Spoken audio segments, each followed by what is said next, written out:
quarry where we swam. Scream at the spiders in the sand. Some days you would love me sound. Hand on others you'd let me drown.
We're going to do an analog mix on my console. I'm going to be using a lot of outboard compression and EQ.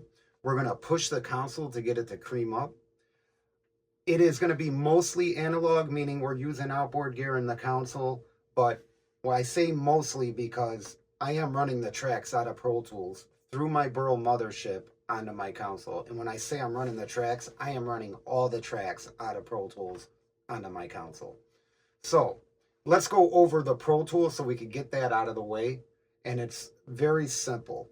So what I have going on is all the tracks. So all these tracks here, the kick in, kick out, snare top, 10 drum tracks from here to here are all stemmed out, spread across my board. Additionally, if you look up here, I have an auxiliary busing scheme set up. And what that's doing is, if you look at this orange channel, it's sending stereo out. I'm coming out of my burls. We are going to dial in outboard compression and EQ, and I am going to return it to my console. The yellow tracks you see here, this one that says reverb, and this one over here that says Voxverb. This is a plate reverb. I'm using a plugin, Soundtoys Little Plate, and that's being sent out to my console. So every track and channel in Pro Tools is going to be spread out across my console. All the processing that we're going to be doing from there is going to be via outboard gear, compression, and EQ. Before I start any mixing, I engage my mix bus compressor. I don't want to do a mix and then engage the mix bus compressor. I want to mix into the mix bus compressor. I want to be able to hear that glue the entire time for every decision I make during the mix. So the Allen Smart C2 and Elysia X filter on very light settings are strapped across the mix bus of the console. Right now my console is normalized, and what that means is all the faders are down, all the panning is at its center position, none of the EQs are engaged. I am going to go through and quickly set levels on the drum tracks, then I'm going to add a drum bus compressor.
All right, the drum bus compressor and EQ added quite a bit to the drums, as you could hear.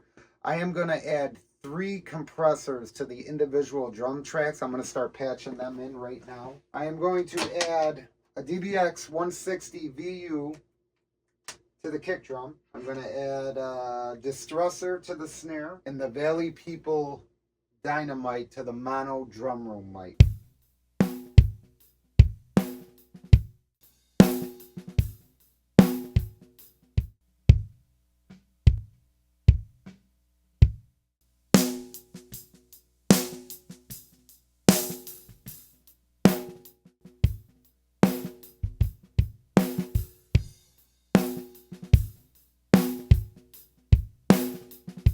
So I got the reverb being returned to echo 3 and 4. So let's dial that in now.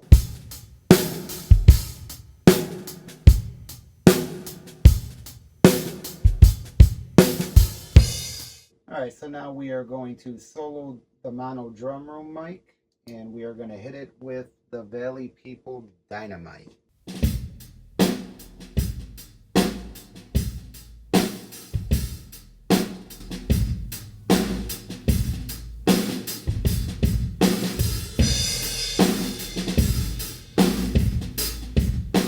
Now I'm going to tuck that into the mix.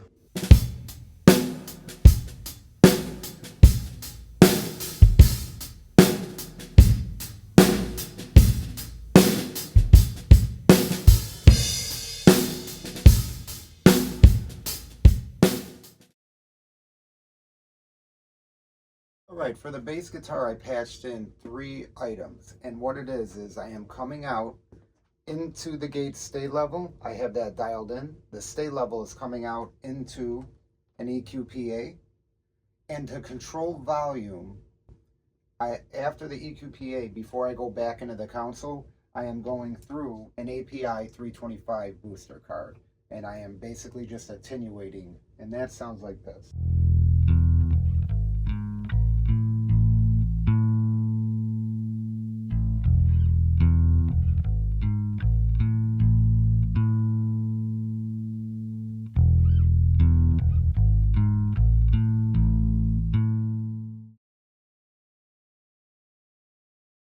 For the main rhythm electric guitars, there's three. I have one panned hard left, one panned hard right, and one up the center. The one up the center I have going through a distressor. The two pan to the hard left and right are going through these DBX 160 XTs. So you have the left guitar on the bottom XT and the right guitar on the top XT. These two XTs are coming down into these old API 550 EQs. Here's all three guitars together.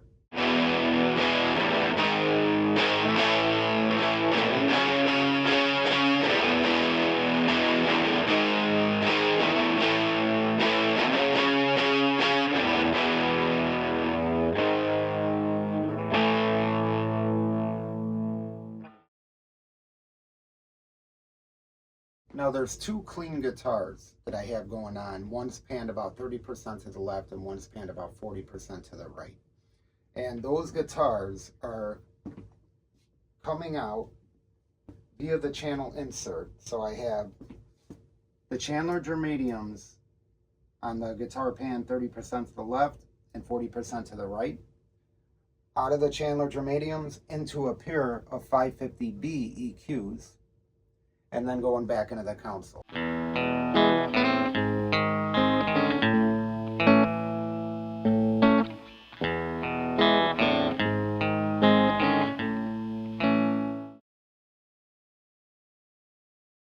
There's two vocals, one singer, all right? So she sang and then she backed herself up with a little bit of harmony. The backup harmony vocal on the channels insert of the console, I have an 1176 F-Rev from Audioscape, all right? And then that's it. The main vocals is an 1176 into an EQPA. Additionally, I have the vocal effect bus, an auxiliary bus coming out, hitting the Fatso, then returning to Echo 1 and 2 of my console. Makes a big difference. The Fatso is an amazing piece of gear. I use it for so many things. So let's give that a listen. When the feeling hits, it's gonna be long gone. All right, now that we have Outboard patched on the tracks that we want, I just want to go through and mention a few things that I didn't get on video. There is an intro section to this song that involves the guitar and vocals. They are on their own separate channels, 22 and 23. The intro guitar has a DBX 160A on it, and the intro vocal has the DBX 160 VU on it. Also, I used some console EQ that I didn't get on video and I want to mention. We know it's on kick in and snare top. It is also on bass guitar. You've seen that I used the gate stay level and the EQPA EQ. The EQPA is a Pultec style EQ that has a low and a high, but it doesn't have mids. So I am using the 428 console EQ. I'm using the mids on this EQ on that track. Also, there's three rhythm guitars, left, right, and center. The left and right, you've seen that I'm using API 550Bs on it. The center guitar, I am using the console EQ. So I got that dialed in there. Also, there is a tambourine track, the other DBX 160A, that's on the insert of that channel. Some days you would love me sound, and on others you'd let me drown. I hope I can be stronger than those arms for which I long to wrap around me in my skin, pull me closer and closer again. I